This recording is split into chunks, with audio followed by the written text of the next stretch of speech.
thank you so much for joining us today. I'm Melanie Perks, and I'm the Sector Support and Development Manager with the Grampians Sector Development Team, and I'm joined by my colleagues Lisa Dean, Regional Advisor, Sector Support and Development from the Eastern Sector Development Team, and Paul Sadler from Sadler Consulting. As we begin, I'd like to acknowledge and pay respects to the traditional custodians of the lands throughout Australia, including the lands upon which I'm on today. I'm on the Wadawurrung country and I pay my respects to elders past, present and emerging, and to all Aboriginal and Torres Strait Islander individuals who continue to care for country, culture and community. I'd also like to pass on my respects to any First Nations people here today. This webinar is supported by the Australian Government Department of Health, and although funding for this event has been provided by the Australian Government, the material contained herein does not necessarily represent the views or policies of the Australian Government. We're really excited today to be launching our Board Briefing Toolkit to you. We have CHSP providers from across 5 different states here with us today. What we're going to cover is we'll give you a little bit of background as to why we invested into this project, how we came about to the concept of the toolkit, a brief overview of the aged care reforms, although we are sure that you've heard all about it now, an overview of the toolkit, and finally a demonstration of how you can utilise the toolkit to support you to develop the necessary board briefings as we continue through the aged care reforms. So why did we come to thinking that a board briefing toolkit was needed? Well, we were certainly hearing from CHSP providers their concerns around briefing their board members and keeping them informed and engaged with the aged care reforms. The complexity surrounding the aged care reforms and the level of detail that was required to understand the changes that were coming, let alone the implementation of these changes, was overwhelming. There were challenges when trying to describe and articulate the reforms into language that board members could and would understand. And when you consider that for us, sometimes these reforms are tricky to understand and conceptualise ourselves. The ever-changing information and updates also presented a challenge. It can lead to questions regarding when and what does the board need to know. Current staff turnover in many organisations was also having an impact where knowledge was leaving the organisations, and new managers needing to orientate themselves quickly, not only on the aged care reforms, but also in gaining that understanding of an organisation's current position. And of course, there's the challenge that many organisations face in relation to managing the business and strategically planning simultaneously. For many smaller providers, it can be the same people who are undertaking both of these tasks. When the conversations regarding board briefings were initiated, a couple of ideas were thrown around. A package of templates was considered. However, there were other elements that needed to be considered. We had originally intended to develop an actual board briefing that you could pick up and present to your boards, which we quickly acknowledged that it would be great if every organisation were the same size, delivered the same service types, and were in the same position in terms of reform readiness. However, we recognised that one size does not fit all.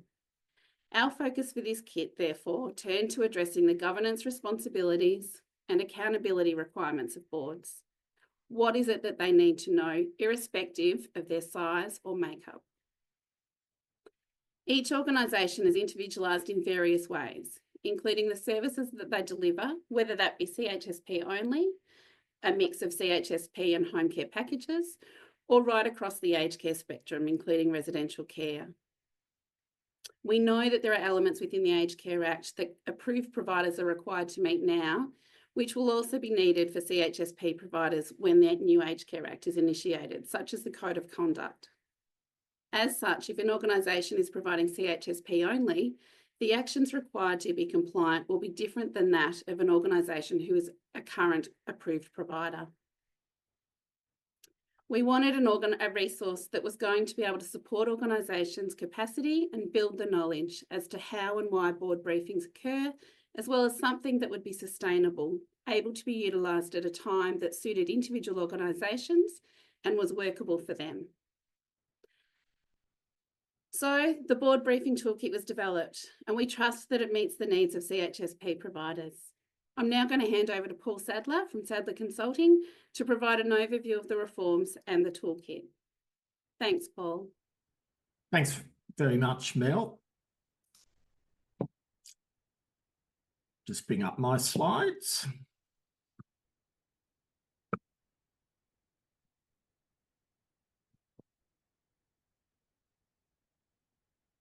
Okie doke, everybody should be able to see that now.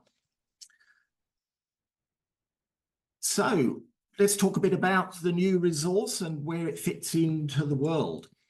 The first thing to say is, as Mel said, we've got a major aged care reform agenda underway at the moment.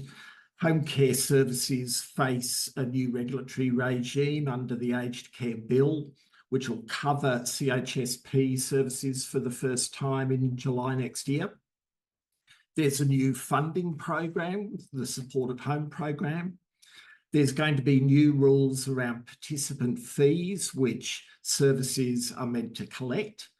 There's a new registration model being introduced under the Aged Care Bill.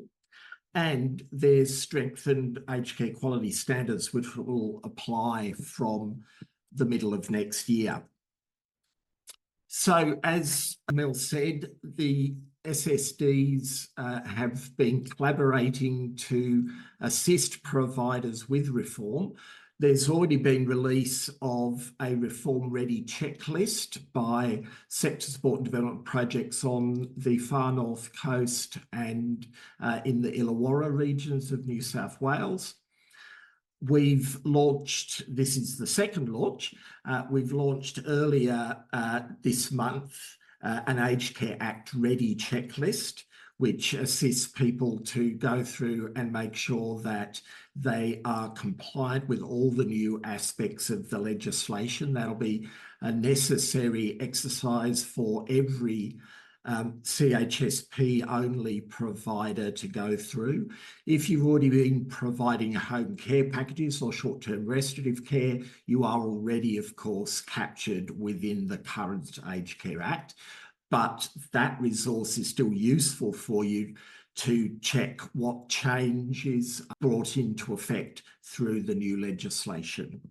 And of course, what we're launching today is the Board Briefing Toolkit. There's many new resources here. This list of reform resources is as they are at the moment. So pointing you to the Supported Home Programme handbook that was released a couple of weeks ago, various other fact sheets and information on Supported Home, and the department's own Aged Care Act page. There are plenty of other places that will complement this resource. So the Ageing Community Care Providers Association has a specific home page looking at leading the way with home care, which we would recommend to all providers to have a look at.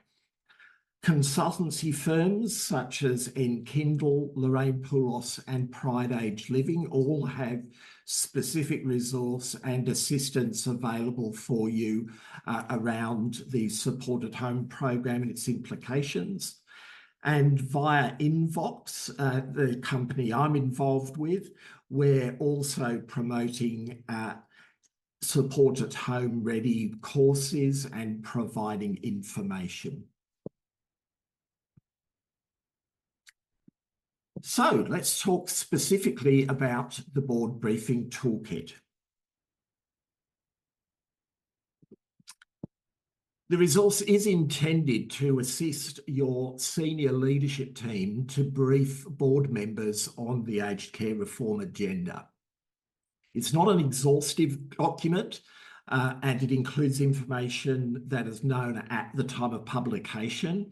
We know that more details are going to be released as the rules under the Act are introduced in different stages over the next few months. And that we'll be getting more details about how the Supported Home Programme is meant to operate and the implications for CHSP were a focus of the webinar the department held last Wednesday. we're going to see some further information, including an updated CHSP guidance manual in the not too distant future. In the meantime, the board briefing document does provide links to other information, including that delivered about the Governing in Reform programme from the Aged Care Quality and Safety Commission. So these are our suggestions for how you might use the toolkit. It contains 4 different sections. The first one is orientation and guidance. This section introduces the resource along with useful hints and suggestions for how you might conduct an effective board meeting on this issue. There's a summary of the key changes that are underway. There's a couple of examples of board briefing templates that you could use. And there's then additional resources and links, as I said. Why have we created this board toolkit? Well, boards do have the primary role for strategic direction and governance oversight of all organisations.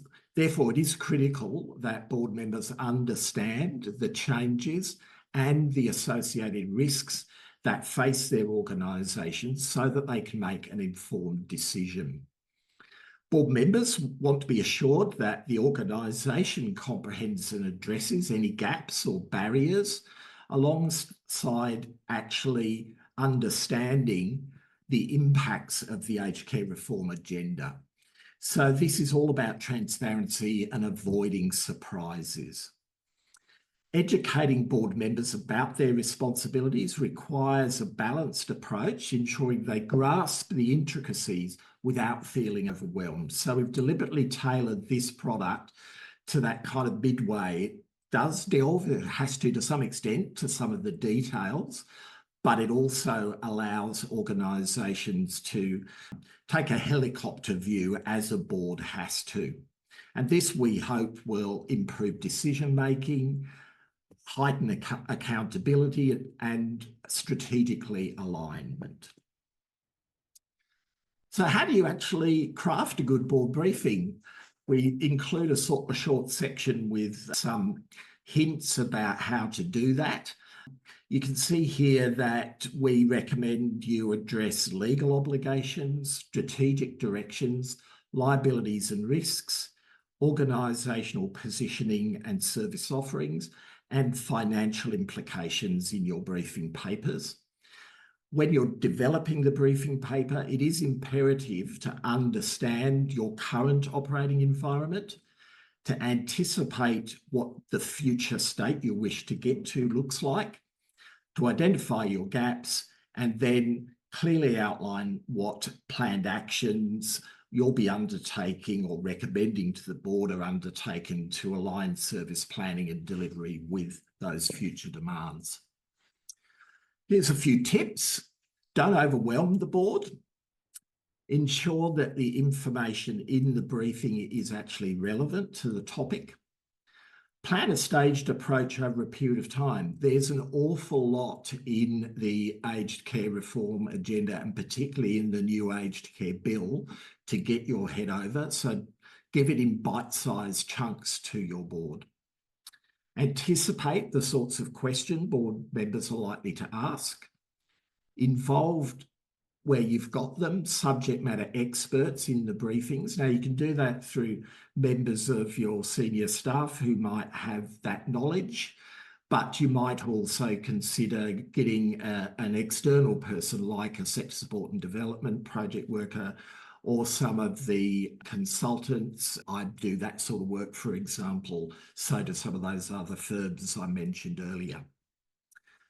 Provide the information in a timely fashion. Give people time, that is, to absorb it. There's a lot going on here that people on boards will need time to absorb. Do include recommendations based on the analysis of your current and where you wish to get to, your future state. As Mel said, one size doesn't fit all. We're aware of that, and that's why we've prepared the briefing document in this format. Consider your audience and have in mind what you want as an outcome from having briefed the board. These are the areas the toolkit actually covers. So first up, there's an overview of the aged care reforms. You need to give people the context setting for all of the change that's occurring.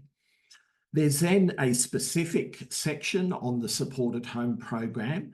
Now, it will be important even for CHSP organisations that are not yet part of supported home for your board to understand how the new program is intended to operate, because some of the government's changes, as they talked about last Wednesday, are to begin to align CHSP with the design of the supported home program. So it will be important for every board to understand how the supported home program is being set up.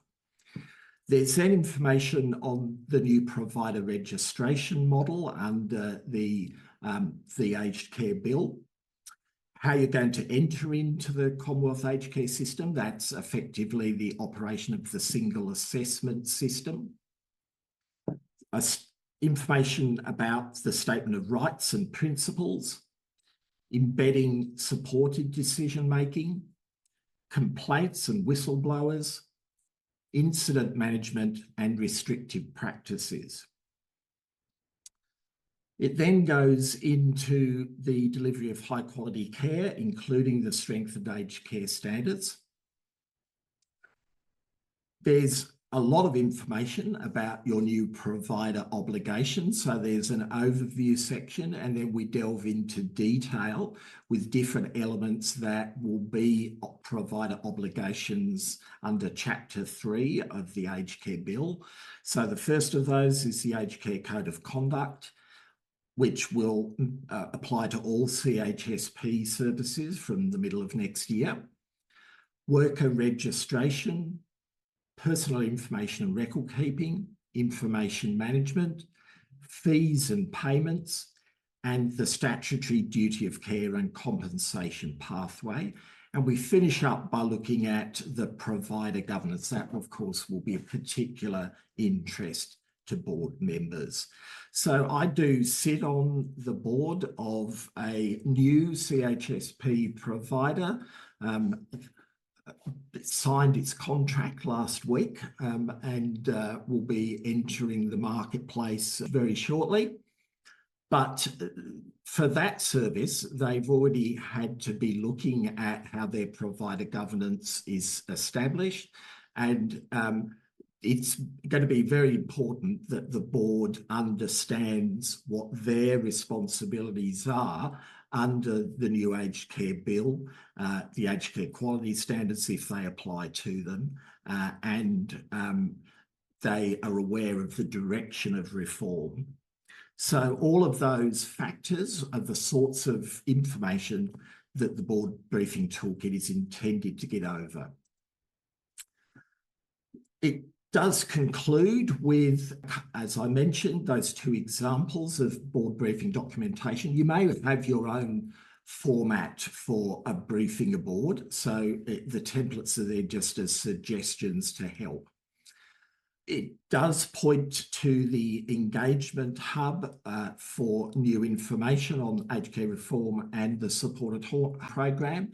And finally, there is a link to the Governing in Reform for Reform in Aged Care program. So that's that. I will stop sharing and pass back to Lisa.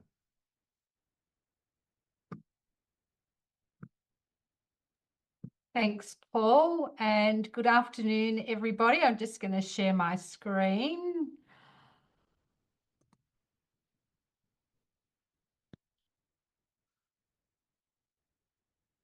Okay, so we've already talked about why it's important to brief your boards, who essentially are accountable for safeguarding your organisation's mission and your long-term sustainability. But of course, it's not enough for them to just know that the change is happening. They really want or will need to understand whether the reforms are going to impact the vision, the mission, and the strategic direction of your organisation. They're also going to want to understand, are there any financial implications as a result of the changes? And they'll want to be confident and have assurances that the organisation is meeting or has plans in place to meet the kind of future state, including the regulatory and compliance requirements. And also they'll want to understand what are the risks associated with the change and what plans are in place to actually mitigate those risks. So as organisational leaders, you are likely to be the person who can provide this information, and you might coordinate that with your team and provide that information to the board to support any decision making. So section 2 of the toolkit, which focuses on the key changes that Paul just talked through, will really help you understand what this might involve. And it includes a concise overview of the significant changes affecting CHSP. And, you know, you could certainly lift these directly from the document to include in your board briefing because they're nice, they're a really nice summary. But importantly, there are key considerations that you need to think about to inform your board, as Paul said, about your current state versus what the future might look like. And that's what's actually going to provide your organisational context in your board briefing. So we don't have a lot of time today to go through all of the different areas of the board briefing. So I thought I might just take you through 2 of those. And the first one, as mentioned by Paul, all aged care providers or anyone who registers, becomes a registered provider, will be required to meet the Aged Care Code of Conduct. So I'm interested to know, if you're online, you know, have you already progressed work in this space? And it's highly likely that if you are a home care package provider that you have done, because it is a current requirement. Or do you have plans in place to embed the Aged Care Code of Conduct within your organisation? So what are the things that you're doing now or that you think you need to do to embed that Code of Conduct within your organisation? And happy for you to include any work that you're doing in the chat or any advice that you might be happy to share with other providers about implementing that. So you'll see on the left-hand side, we've got a short summary about the future requirements. And then what we've included is some considerations of what you need to be thinking about in terms of briefing your board. So obviously one of the first considerations is around whether your organisation has an existing code of conduct, and then thinking about how does this actually align with the new Aged Care Code of Conduct requirements. You know, what are the similarities, what are the differences, and are there areas of improvement to ensure compliance into the future? And you might also want to consider any steps that you might need to take to address any kind of cultural or systemic issues that might hinder the implementation or compliance with that code of conduct. A key consideration, of course, is staff education, and this is about understanding who needs to understand and apply the code, and how can you provide effective training to the different cohorts of staff. And that might be aged care workers, managers, and responsible persons. And of course, it's also going to include your board members as a cohort that are going to be required to comply with the code of conduct. You're probably going to be wanting to think about, where can I source this training from? What's the best delivery mode? And you might also want to think about and describe how the leadership team can actually model the behaviour that supports the codes and strategies that you might be going to use as an organisation to encourage staff to do the same. So all of those kinds of things are going to perhaps inform your board briefing. You might also think about consumer education. So how is your organisation actually going to communicate your commitment to the code of conduct to clients and the broader community? You know, and that's about ensuring that clients understand their rights. Are there steps that your organisation can actually take to ensure that your clients feel safe and respected under these new requirements of the code. And of course, this certainly intersects with thinking about how does the code intersect with our systems to gather client feedback and maybe also your incident management system. And of course, as with any organisational practice, it should be consistently reflected and supported through good policy and procedures across all levels of your organisation. So this might require you to assess whether your governance framework aligns with the code's principles and to identify any systems or policies or procedure that need to be developed or updated to support compliance. Now, this isn't necessarily about creating a standalone code of conduct policy and procedure document.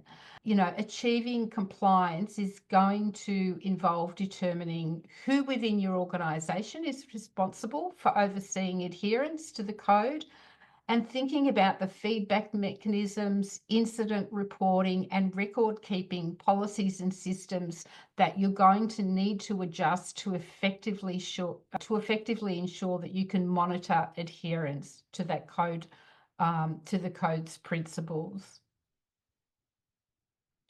So there's lots to think about in terms of implementing that code of conduct. These are some of the considerations, and these are likely to be the areas that your board wants to be comfortable that your organisation is either already complying with the requirements or has a plan in place to meet those requirements come the 1st of July 2025.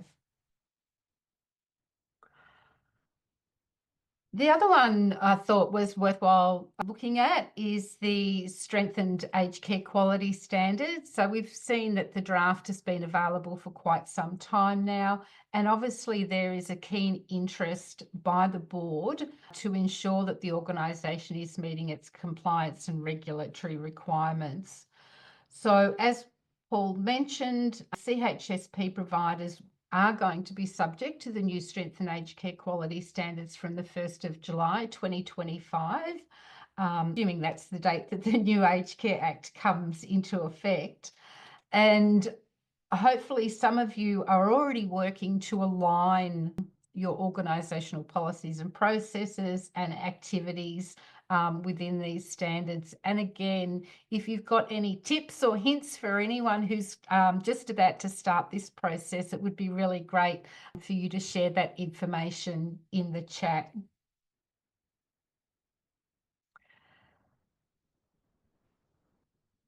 So I suppose first and foremost, understanding what registration category you're going to be deemed to is going to impact the regulatory requirements for your organisation. And essentially, it's going to determine whether your organisation is going to be audited against the standards or not. So we know registration categories 1 to 3 will not be audited against the standards. However, I suppose, even though you may not be audited against them, it doesn't mean that your organisation does not need to meet these quality standards. So all organisations, irrespective of their registration category, I'd really be encouraging you to ensure that your services align with the quality standards.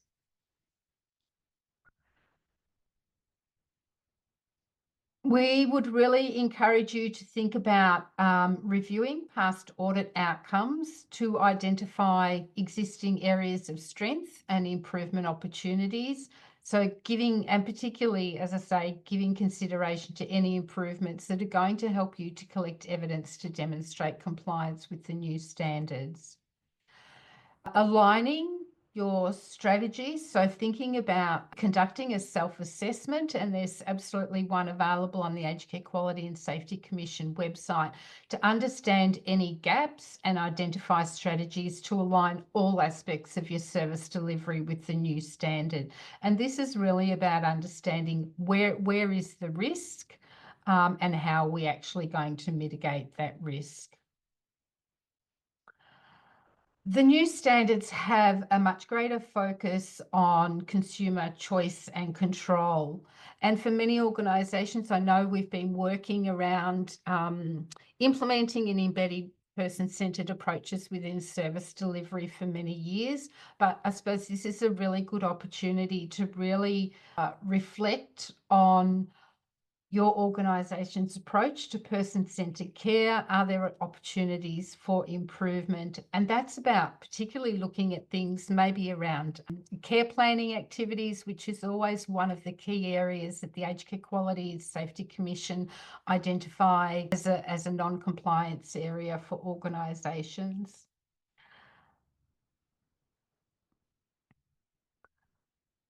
Cultural competence. So there are additional requirements in the strength and quality standards that ensure that the diversity of older people is understood and responded to. And this includes some areas around engagement with Aboriginal and Torres Strait Islander peoples, dementia, culture, people from linguistically and religiously diverse backgrounds, gender identities, and sexual orientations.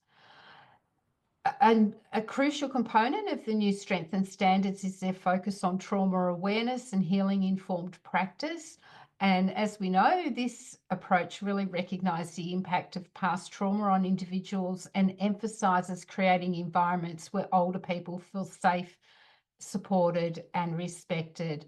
So this is potentially, there are new areas in the strength and quality standards that your organisation may not have previously have embedded in practice. So these are the things that you want to be identifying and working towards a plan to ensure that they're embedded. So your compliance with the standard is really going to require you to think about, do we create safe and supportive environments for the older people who engage with our service? Do we promote an inclusive workplace that values diversity and respects the backgrounds of both clients and staff? Again, do we apply trauma-aware and healing-informed practice? Are staff able to recognise and respond to trauma histories of our clients? So again, you know, there are things at the moment, specialisation verification framework, potential for new partnerships or relationships with other organisations. So these are the kind of opportunities that you may be able to identify, but certainly in terms of ensuring that that's embedded if there are gaps. Potentially there are risks and financial implications associated with closing those gaps. Again, with the quality standards, you know, mapping to policy and procedure to identify gaps. Thinking about whether you have continuous improvement plans so that you can regularly review and update your quality standards. So thinking about, you know, one of the other things might be thinking about how you involve leadership in driving quality improvement initiatives, how clients and service users are involved in the review and improvement of your policies and procedures, you know, what internal controls are in place to monitor compliance with policies and the quality standards. And how do you ensure adherence at all levels of the organisation? And of course, what are the consequences of non-compliance? These are all of the elements, and there's a huge piece of work there for different organisations to really be thinking about to ensure that you embed those new strengthened quality standards within your organisation. The final thing there, of course, is around staff training and education. So what professional development opportunities do we offer to ensure that our staff are equipped to deliver high quality care? What training and resources do we need to provide that everybody understands the new standards, particularly as they relate to the delivery of inclusive person-centred care? Now, we know that there's lots of existing training that's available. You can tap into the ALICE training from the Aged Care Quality and Safety Commission, and certainly there are lots of other free resources around, but sort of getting through training staff on a regular basis, because it should not be a one-off event, takes time and money. So essentially, that's kind of a bit of a summary of section 2. I've only covered 2 areas, but each of the components of the board briefing toolkit includes the future requirements and the considerations for you to go through, and provides, I suppose, by doing that, it provides the organisational context for you to be able to provide a good board briefing. So the resource is actually available on the Easter Sector Development Team website and the Grampians Sector Development Team website. And we've included a full PDF version of the toolkit, and there is also an editable version of Chapter 2.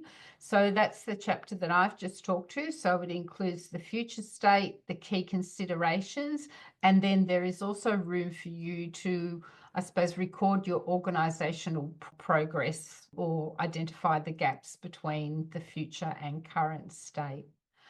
Further support, if you're interested, is absolutely available by your local sector support and development representative. But of course, if you're not sure who that is, feel free to contact either myself or Mel, and we can put you in touch with who that person might be.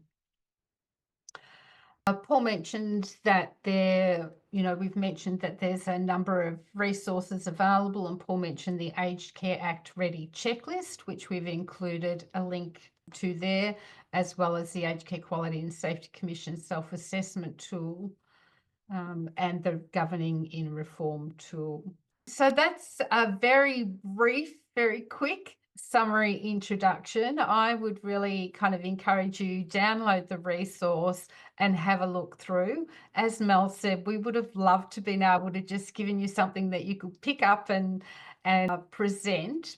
With each organisation being so individual, I think it's really important that organisations tailor their briefing to their organisations.